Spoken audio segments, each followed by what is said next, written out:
We first have to note that viruses and bacteria are two completely different things. But because of human behavior, both of them can get stronger and stronger.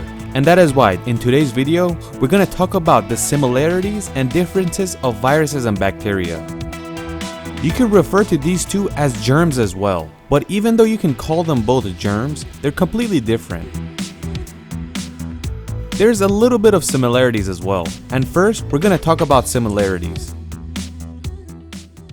Both of them are invisible to a naked eye. Both of them can cause sickness. They can cause diseases in humans, animals, and even plants. These were the similarities. So what are the differences? They are both microscopic, but the size are completely different.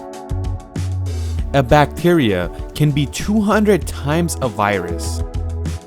But even though a bacteria is this much bigger, you still can't see it with the naked eye. Bacteria are a living thing and they can reproduce themselves. Unlike viruses, there are good bacteria and bad bacteria. The good ones are really good, meaning they have to be inside our bodies. If they're not, we will get sick. Even in the last video we mentioned, the bad ones are really bad. They enter your body and make you sick. But the good ones are really helpful. They even produce vitamins inside our bodies.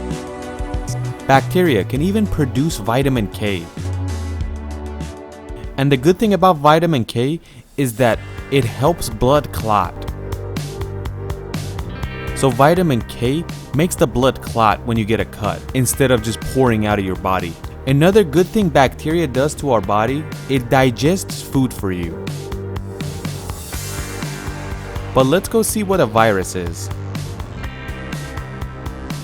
Viruses are not alive or dead, but it's something in between these two. Do you know why they refer to viruses as not alive or dead? Because they can't stay alive without a host. Without a host, they quickly die. To stay alive, they need something. So you might ask, how are they staying alive when they're not in someone's body? They pass on to other things, and for a short period of time, they stay alive, like on door handles, cell phones, or other things that people touch. And when you touch it, you grab the virus. When you have the virus on your hands, let's say you touch your eye. The virus finds an entrance inside your body, and from your eye, it enters. To make you sick, it has to enter one of your cells.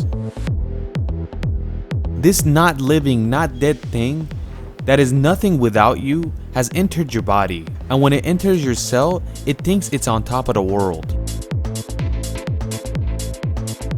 The virus wants to make your cell a factory of virus. It sends its DNA inside your cell and creates a factory of viruses. The virus was successful in making your cell a manufacturer of virus, a factory that doesn't do anything for you anymore, but only makes viruses. The former cell makes so many viruses that it can't even hold it inside itself anymore, and the cell blows up, and a lot of viruses go all around your body to go infect other cells. So this is what happens when a body has a virus inside it. But even if someone has a virus, it doesn't mean that you're sick. Your immune system can show no reaction and you could just carry the virus. But whoever you communicate with, you could pass the virus on. So we got to know a little bit about bacteria and viruses. Let's learn how we can treat these two. The sicknesses that come from viruses usually last about 2 days to 2 weeks, like the common cold or coronavirus or other sicknesses. It just depends on how your body fights the virus. But when a bacteria makes you sick, the duration of sickness is longer, meaning over 10 days, which the most common one is like strep throat. So how do we treat viruses? To treat viruses, you can get medication, but the most important treatment is done by your own body, because usually your immune system can fight off the virus. And that is why when someone gets like a coronavirus or common cold, they tell them to not come to the hospital. Stay home, eat healthy, rest up, and you'll get better. If you do this and your body doesn't have any issues, you will feel better over time. But if you have other types of sicknesses like diabetes, your body is gonna have a tough time defeating the virus. But to treat bacteria, you're gonna need antibiotics. And we talked about this a lot in the last video. Most of the sickness people get are caused by viruses, like the common cold, influenza, or COVID-19. But it's not like for viruses, you don't need any medication. Like HIV/AIDS, hepatitis, or Ebola, these viruses can defeat your immune system and are very dangerous. And that is why medications are required usually. We said bacteria are good, but the bad ones are extremely bad. Like bacteria that cause syphilis, gonorrhea, or salmonella. These are the differences and similarities between viruses and bacteria, and getting to know these things are extremely helpful. We hope you learn the differences and similarities between these two, and you decide to make yourself healthier so sicknesses can't defeat you anymore.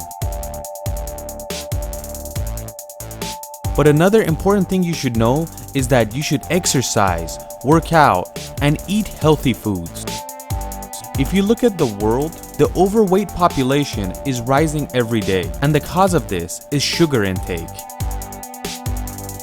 A healthy body can easily defeat viruses. If you look at the death tolls on coronavirus, if you are overweight, have pre-existing conditions, over the age of 75, eat really unhealthy, in this case, the COVID-19 virus is really your enemy and can easily defeat you.